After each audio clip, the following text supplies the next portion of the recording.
Hello hi friends, ನಾನು ನಿಮ್ಮ ಶಂಕರ ಚಾನಲಿಂದ ಇವತ್ತು ಜುಲಾಬಿ ಫಿಶ್ ಸಾಂಬಾರು ಯಾವ ಥರ ಮಾಡೋದು ಅಂತ ತೋರಿಸ್ಕೊಡ್ತೀನಿ. ಅಲ್ಲಿವರೆಗೆ ಯಾರೇ ನನ್ನ ಚಾನಲ್ ಸಬ್ಸ್ಕ್ರೈಬ್ ಆಗಿಲ್ಲ ಪ್ಲೀಸ್ ಸಬ್ಸ್ಕ್ರೈಬ್ ಆಗಿ. ನಾನಿಲ್ಲಿ 1 kg ಅಷ್ಟು ಜುಲಾಬಿ ಫಿಶ್ ತಗೊಂಡಿದ್ದೀನಿ. ನೆಕ್ಸ್ಟ್ ಇಲ್ಲಿ ಒಂದು ಅರ್ಧ ಕೆಜಿಯಷ್ಟು ಕರ್ಬೇವಿನ ಸೊಪ್ಪು ತಗೊಂಡಿದ್ದೀನಿ.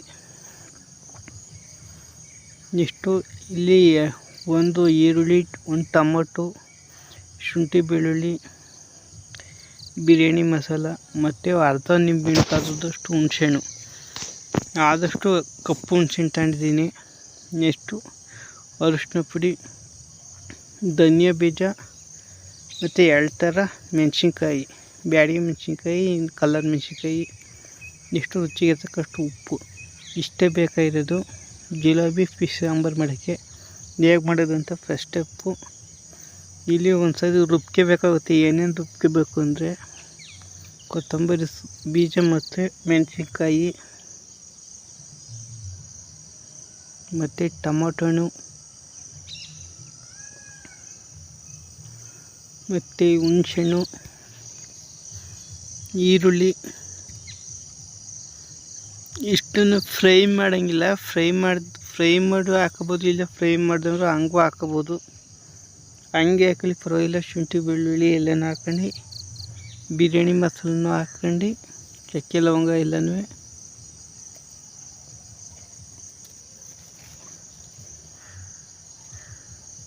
ನೆಕ್ಸ್ಟು ರುಚಿಗೆ ತಕ್ಕಷ್ಟು ಸ್ವಲ್ಪ ಉಪ್ಪು ಹಾಕಿ, ಜಾಸ್ತಿ ನೀರು ಹಾಕಬೇಡಿ, ಸ್ವಲ್ಪ ನೀರು ಹಾಕೊಂಡು ಮಿಕ್ಸಿಲಿ ಗ್ರೈಂಡ್ ಮಾಡ್ಕೊಳ್ಳಿ. ಈ ಥರ ಗ್ರೈಂಡ್ ಮಾಡ್ಕೊಂಡಾದ್ಮೇಲೆ ಸೈಡಿಗೆ ಇಡಿ. ನೆಕ್ಸ್ಟು ಒಂದು ಬಾಣಲಿಗೆ ಒಂದು 30 ಗ್ರಾಮ್ ಅಷ್ಟು ಎಣ್ಣೆ ಹಾಕೊಂಡು ಅದಕ್ಕೆ ಮೆಂತ್ಯ ಕಾಳು, ಒಂದು 1/4 ಸ್ಪೂನ್ಗೆ ಒಂದು ಸ್ವಲ್ಪ ಕಮ್ಮಿ, ಒಂದು ಅರ್ಧ ಸ್ಪೂನಷ್ಟು ಜೀರಿಗೆ ಮತ್ತು ಒಂದು ಅರ್ಧ ಸ್ಪೂನಷ್ಟು ಸಾಸಿವೆ,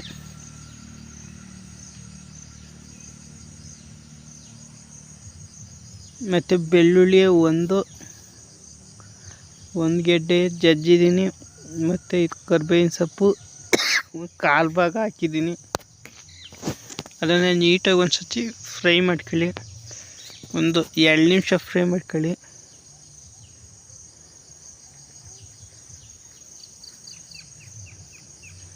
ನೀಟಾಗಿ 2 ನಿಮಿಷ ಫ್ರೈ ಆದಮೇಲೆ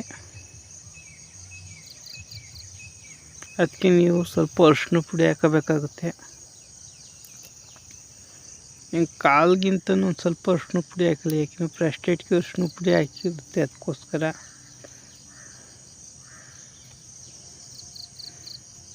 ಇವಾಗ ಕ್ಲೀನಾಗಿ ಒಂದು ಸತಿ ಮಿಕ್ಸ್ ಮಾಡ್ಕೊಳ್ಳಿ.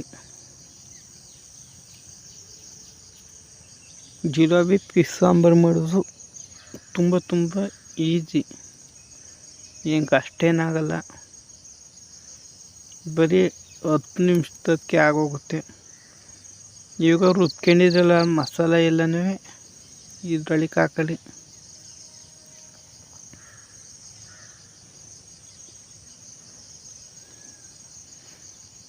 ಜಾಸ್ತಿ ನೀರು ಹಾಕೊಳಕ್ಕೆ ಹೋಗ್ಬಿಡಿ. ಇವಾಗಲೇ ಸ್ವಲ್ಪ ನೀರು ಹಾಕೊಳ್ಳಿ ಅಷ್ಟೇ. ನೋಡಿ ಈ ಥರ ಬರುತ್ತೆ. ನಾನು ಹಳೆ ಹುಣ್ಸೆಹಣ್ಣು ಹಾಕಿರೋದ್ರಿಂದ ಈ ಕಲರ್ ಬರ್ತೈತೆ. ನಿಮಗೆ ಹೊಸ ಹುಣ್ಸೆಹಣ್ಣು ಹಾಕೊಂಡ್ರೆ ಈ ರೆಡ್ ಕಲರೇ ಬರುತ್ತೆ. ನಾನು ತುಂಬ ಹಳೆ ಹುಣ್ಸೆಹಣ್ಣು ಹಾಕೊಂಡಿರೋದ್ರಿಂದ ಈ ಥರ ಬರ್ತೈತೆ ಅಷ್ಟೇ. ನೆಕ್ಸ್ಟು ಇದನ್ನು ಚೆನ್ನಾಗಿ ಒಂದು ಕುದಿ ಬೇಯಿಸ್ಕೋಬೇಕಾಗುತ್ತೆ. ನೋಡಿ ಈ ಥರ ಚೆನ್ನಾಗಿ ಬೇಯಿಸ್ಕೊಂಡಾದ್ಮೇಲೆ ಒಂದು ಅರ್ಧಕ್ಕಿಂತ ಕಮ್ಮಿ ಖಾರ ಪುಡಿ ಹಾಕೊಳ್ಳಿ. ಒಂದು ಅರ್ಧ ಸ್ಪೂನಷ್ಟು ಖಾರ ಪುಡಿ ಹಾಕೊಳ್ಳಿ. ಖಾರ ನೋಡ್ಕೊಂಡು ಹಾಕೊಳ್ಳಿ. ಮತ್ತು ಸಾಂಬಾರು ಬೀಜನ ಒಂದು 2 ಸ್ಪೂನಷ್ಟು ಹಾಕೊಳ್ಳಿ. ಇಷ್ಟು ನೀಟಾಗಿ ಮಿಕ್ಸ್ ಮಾಡ್ಕೊಳ್ಳಿ. ಏಕೆಂದರೆ ಮಸಾಲನ ಆವಾಗ ನಾವು ಫ್ರೈ ಮಾಡ್ಕೊಂಡಿರ್ತೀವಲ್ಲ, ಅದಕ್ಕೋಸ್ಕರ ಇವಾಗಲೇ ನೀಟಾಗಿ ಚೆನ್ನಾಗಿ ಬೇಯಿಸ್ಕೋಬೇಕಾಗುತ್ತೆ. ಮತ್ತು ಇಲ್ಲಿ ಒಂದು ಅರ್ಧ ಲೀಟ್ರ್ ನೀರು ಹಾಕಿದ್ರೆ ಆ ವೀಡಿಯೋನ ನಿಮಗೆ ತೋರಿಸಲಿಲ್ಲ, ಸ್ಕಿಪ್ ಆಗಿಬಿಟ್ಟೈತೆ. ನೋಡಿ ಒಂದು ಅರ್ಧ ಲೀಟ್ರ್ ನೀರು ಹಾಕೊಂಡು ಚೆನ್ನಾಗಿ ಬೇಯಿಸ್ತಾಯಿದ್ದೀನಿ. ಜಾಸ್ತಿ ನೀರು ಹಾಕೊಳ್ಳೋಕೆ ಹೋಗ್ಬೇಡಿ, ಯಾಕೆಂದರೆ ಸಾರು ಫುಲ್ಲು ತೆಳುವಾಗುತ್ತೆ ಮೀನು ಹಾಕ್ತಿದ್ದಕ್ಕೆ, ಅದಕ್ಕೋಸ್ಕರ. ನೋಡಿ ಹಿಂಗೆ ಕುದೀತಾ ಇರುತ್ತೆ. ಹಿಂಗೆ ಕುದಿಬೇಕು ಅಂದರೆ 15 ನಿಮಿಷ ಬೇಕಾಗುತ್ತೆ. ಹಿಂಗೆ ಕುದಿಬೇಕಂದ್ರೆ ಮೀನುಗಳೆಲ್ಲನೂ ಇದ್ರೊಳಗೆ ಹಾಕಬೇಕಾಗುತ್ತೆ. ಮತ್ತು ಯಾರ್ಯಾರು ನನ್ನ ಚಾನಲ್ ಸಬ್ಸ್ಕ್ರೈಬ್ ಆಗಿಲ್ಲ ಪ್ಲೀಸ್ ನನ್ನ ಚಾನಲ್ಗೆ ಈ ಕೂಡಲೇ ಸಬ್ಸ್ಕ್ರೈಬ್ ಆಗಿ. ಮೀನ ಕಳ್ಕೊಬೇಕಾದ್ರೆ ಫುಲ್ ಕೊಟ್ಕೊಬೇಡಿ, ಫುಲ್ ಲೋ ಆಗಿ ಕೊಟ್ಕೊಳ್ಳಿ, ಆಮೇಲೆ ಫುಲ್ಲಾಗಿ ಕೊಟ್ಕೊಳ್ಳಿರಂತೆ.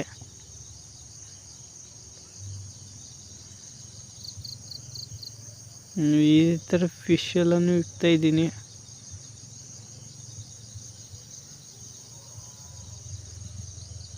ನೋಡಿ ಜಾಸ್ತಿ ಕೈ ತರ್ಸಂಗಿಲ್ಲ, ಮೀನೆಲ್ಲ ಹಾಕಿದ್ಮೇಲೆ ಲೈಟಾಗಿ ತಿರ್ಸ್ಕೋಬೇಕಾಗುತ್ತೆ.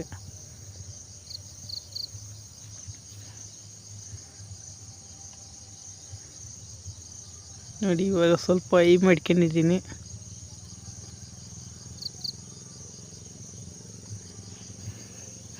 ಹಿಂಗೆ ಒಂದು 5 ನಿಮಿಷ ಮೀಡಿಯಮ್ ಫ್ಲೇಮಲ್ಲಿ ಬೇಯಿಸಾದ್ಮೇಲೆ ನೋಡ್ಕೊಳ್ಳಿ. ಇವಾಗ ಆಲ್ಮೋಸ್ಟ್ ಮೀನುಗಳು ಬೇಯ್ತಾ ಇರುತ್ತೆ. ಹಿಂಗೆ ಲೈಟಾಗಿ ಈ ಥರ ಸೈಡಿಗೆ ಎಲ್ಲ ಮೀನು ಒಂದು ಸತಿ ತಿರ್ಸ್ಕೊಳ್ಳಿ.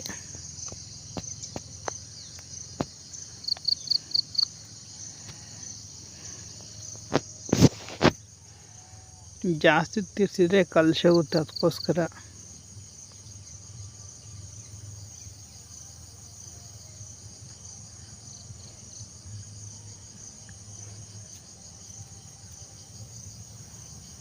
ನೋಡಿರಲ್ಲ ಜಿಲೇಬಿ ಮೀನು ಇಷ್ಟೇ. ಇವಾಗ ಆಲ್ಮೋಸ್ಟ್ ಬೆಂದಾಗಿದೆ. ಇನ್ನೊಂದು 2 ನಿಮಿಷ ಬೆಂದರೆ ಮುಗಿದೋಯ್ತು ಅಷ್ಟೇ.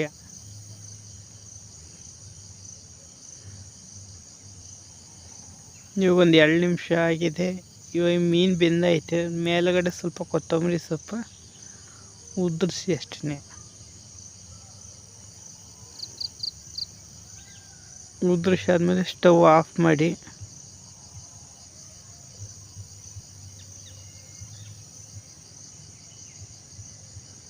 ನೋಡಿ ನಿಮಗೆ ತೋರಿಸ್ತೀನಿ, ಆಲ್ಮೋಸ್ಟ್ ಮೀನೆಲ್ಲ ಬೆಂದೋಗೈತೆ, ಅದಕ್ಕೋಸ್ಕರ.